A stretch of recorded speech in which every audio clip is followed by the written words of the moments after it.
Hi, Sam Burke, Corporate Chef for Meat and Livestock Australia. Welcome to our Producer to Plate series. It's about creativity, inspiration and education for commercial food service. We've brought the leading executive food development managers and executive chefs right to the source to learn about the love that goes into this product, to learn about what the producer does, and then take that inspiration and develop a dish that's applicable to their business that will inspire others. Welcome to the Producer to Plate series.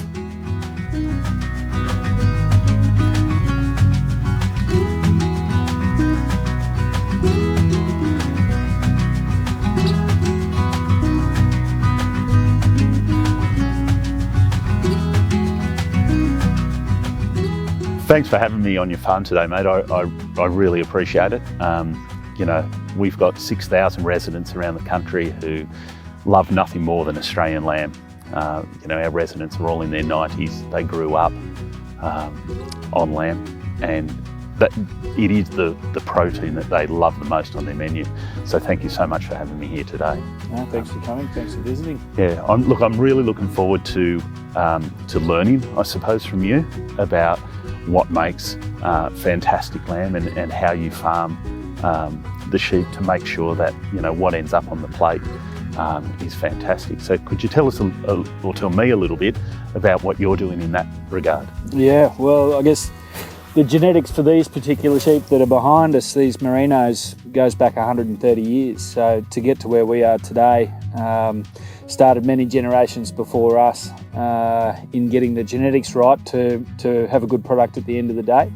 For us to land a piece of good quality lamb on your kitchen table, it's about 2 years in the making to get that particular product. Tell me a bit about the feed. How do you, what do you do that makes that happen?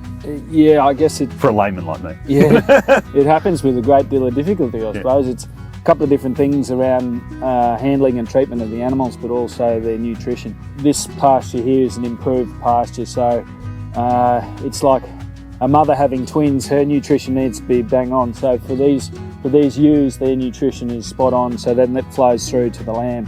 So they basically don't have any breaks in there.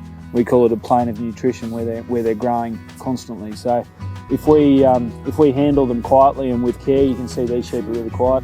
And then they get good nutrition. We can put fat within the meat. We can put fat cover on top of the meat, and then get a good yield in the kitchen. Thinking of what you're saying about aged care, my grandmother, she's in her 90s and she's in an aged care facility up in Queensland. And but all her life she spent on a sheep and cattle station on the New England, so she grew up with this stuff and wants it. So when she's moved to the aged care facility, it's a bit of home with her, because she no longer has her dogs and no longer has her livestock around her. But that sort of stuff brings back memories and all that sort of thing. Yeah, I think if I think about the two dishes that our residents say they want more than any other on our menu. It's the roast on a weekend, that's a roast on a Sunday because that's what they've had their whole life, and it's lamb chops. They absolutely love lamb chops, and last night when I arrived, I saw some of the meat from your farm that we're going to be cooking up, and the lamb chops were just spectacular.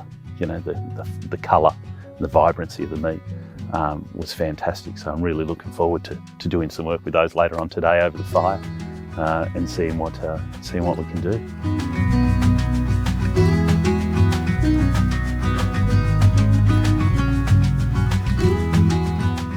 Well, mate, how good is this? Oh, mate, this is spectacular. I mean, never go at this. Unbelievable. Beautiful fire. We're back to cooking like it was meant to be. Exactly. Yeah. What have we got today? Hey, we've got some lamb rump. They've taken a little bit of inspiration from Charlie, and we talked through down there around how he farms his property. And I thought about this dish as something a little bit different for aged care, but something that will eat really well for our residents. So we've got some beautiful butterflied lamb rump, about 3 centimetres thick. Yep. We've got some sweet potato slices, which we're going to brush with a little bit of rosemary and some lemon juice and some olive oil. We're going to do some fire roasted baby peppers, and we're going to finish it off by sautéing some Brussels sprouts, some bacon, and we're going to finish it off with a little bit of Parmesan cheese and some balsamic vinegar. This lamb rump is bang on the right dish for your residents, because what I find is that, you know, elderly people, they love the traditional roast. A leg might be too big for them, so why not have a mini roast from a lamb rump? And you can get 2/3 per portion out of this. So you've been very smart in your choice and how you've related it back to your business. Yeah, and Sam, I think it's a really, really good cut. You know, it's not that much more expensive on the plate as leg, but it gives us the opportunity to vary the flavour profile, because it'll have a lot more char than a traditional roast will have. And also the degree of doneness. Yeah. So because you've got individual portions, we can dial it up. Medium rare, you can dial it up, you can dial it back, depending on the residents' taste. Yeah, because look, we have some residents who love their lamb served at 63, and we've got other residents who like it really well done. So if we've got residents who like it really well done, we can accommodate that as well. And the dish too, the Brussels sprouts, the bacon, the sweet potato, it reminds you of something that Grandma would have cooked me back in the day. Yeah, you know? I love these little peppers too, Sam. I mean, they're going to be outrageous, beautiful and sweet. Yeah, something a little different. You know, we've got we've got it all there, I think. Indeed. Sam, what a day! Unbelievable. The food's turned out beautiful, Justin. Yeah, mate, absolutely. I think we've got to get into this. So I'll get you to do the honours, Sammy. But I've got this beautiful knife here from Charlie, the producer, that his father actually. His father's a blacksmith, and his father made this knife for him as a gift. So I might get you to do the honours and carve into that beautiful lamb. Mate, I'd love to do that, you know. And what better not than pay homage to the product, but, you know, Bloomfield's lamb. So lamb rump, right, just quickly on this, we've done it for 2.5 to 3 minutes each side, and then we've rested it for half the amount of cook time. Yep. And the juices have come to the top, and the end result is just superb.